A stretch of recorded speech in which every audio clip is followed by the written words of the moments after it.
So mga par, isa masakit naman po na real talk ang sinabi ng Mexican boxing legend na si Juan Manuel Marquez sa kapwa nitong Meksikano na si Canelo Alvarez. Ano yung mga idol? Kailangan pa daw maging kampiyon ulit ni Canelo sa kanyang dibisyon para patunayan na isa talaga itong legend sa boxing sports. Sa paniniwala kasi ni Marquez mga idol, malaking lamat daw ang ginawa ni Crawford sa karera ni Canelo. Kumbaga mga idol, malaking kahihiyan ang naging sanhi ng pagkatalo ni Canelo kay Crawford ng dalawang dibisyon na mas mababa sa kanya pero na-outbox lang ito sa bakbakan. Hindi daw bebenta kay Marquez mga idol. Ang naging palusot ni Canelo sa latest na interview nito na meron daw ito iniinda na injury sa laban kay Crawford. Lumang tugtugin na daw ito para kay Canelo.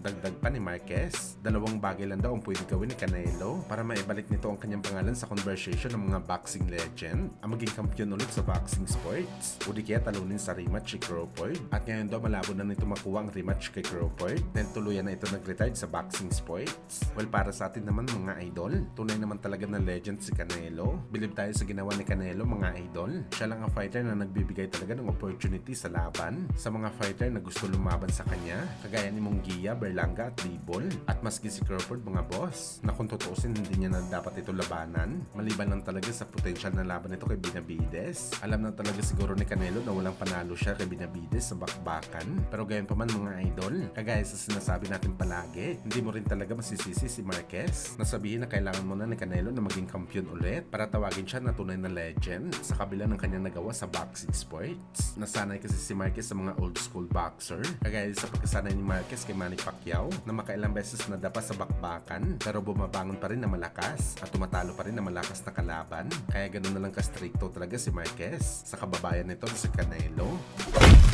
Sa kabilang banda naman mga idol, viral nga po sa boxing world ang super hype na galawan ng alaga ni Mayweather Jr. na si Carmel Moton. Matinding pagsasana yung ginagawa ni Moton mga idol sa bakbakan. Matagal-tagal na kasi ito hindi nakalaban sa ring. Meron pa rin talaga issue na pinupukol ng mga boxing fans kay Moton na pinabayaan na daw ito mga idol ng kanyang legend na mentor na si Mayweather Jr. Nasabi ito ng mga boxing fans dahil lalaban daw si Moton sa promotion ng ating pambansang kamao Manny Pacquiao. Dapat daw sa mga kagaya ni Moton, kinukuha ng malalaking promotion. Halos 3 years na kasi ito lumalaban sa pro boxing. Pero ang tahanan nito na PBC mga boss, hindi man lang daw may ipalaban ni Floyd si Moton. Hindi daw ito kasama sa undercard na bakbakan ni Thurman at Pondora. At salit mga idol kay Manny Pacquiao promotion daw. Nakalinya si Moton para mapalaban lamang. 3 buwan pa lang daw ang promotion ni Pacquiao na nag-ooperate sa Amerika. At sa napabalita na problema mga idol ni Floyd sa pera, malamang matatagalan talaga makausad si Moton sa title fight. Hindi kagaya sa panahon ni Tank Davis na mabilis ito sumikat dahil totok talaga si Floyd sa karera ni Davis Boy.